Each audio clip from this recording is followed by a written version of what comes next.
How's it going? This is Mike from M&R. Today we came out with a couple of kits for the Chevy Silverado. We have a 30-inch kit that's available for above the Chevy sign, as well as two different 40-inch kits below. You can mix and match colors as well as sizes. What we're going to do is pop the hood and remove the top cover. It's all held on push pins, so you just kind of pry it with a screwdriver and the push pins go up. So I believe there's a total of 10 total. One, there's a couple here. Where is it? 2, 3,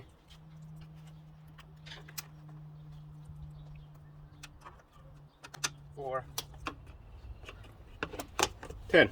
After that, the top piece is supposed to lift up and you can slide it out the way.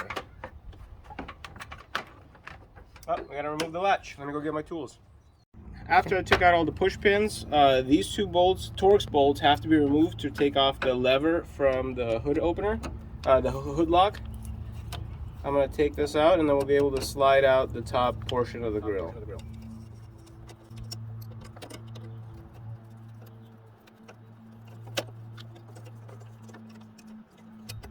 Slide it this way.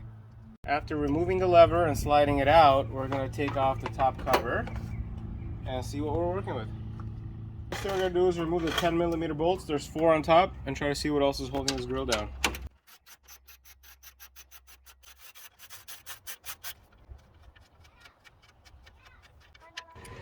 Alright, so once we take the 4 10mm screws on top, we're just going to kind of like use our fingers to pry it open and try to detach it.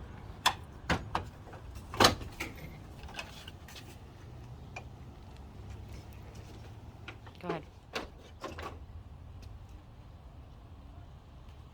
Hi. What's up? Okay, that was... For this install, we're doing a 30-inch light bar for the top of the Chevrolet emblem. Inside the grill, it's going to be something like this. So we'll show you exactly. The first one we're installing is the passenger side. The flap goes on the outside. So we're going to hand thread the bracket on. We're going to do the same thing on the driver's side. We're going to hand thread the light bar on, and then we're going to tighten everything and align it in terms of centering. The light bar bracket has a rail system, so let's just hand thread it. We'll find proper alignment where we want it to sit within the grill, depending on the grill choice that you have, and then we'll tighten everything up.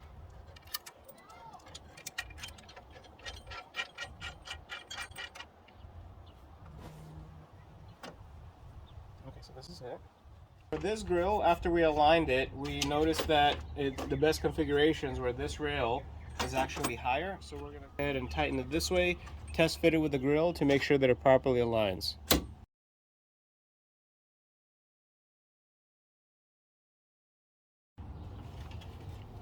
Okay.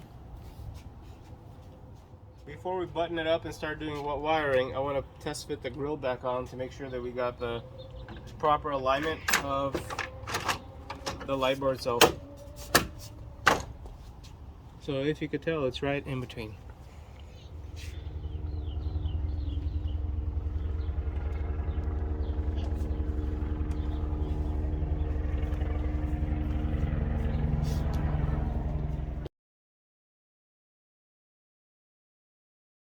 I know it's already dark, but I wanted to show you guys how I routed the wiring.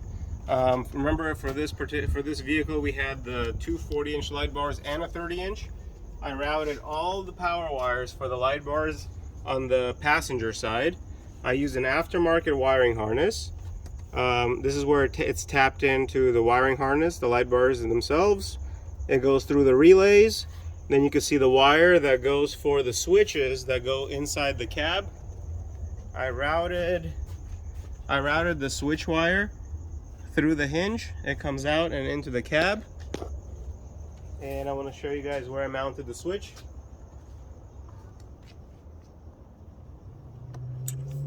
It's right here on the dash.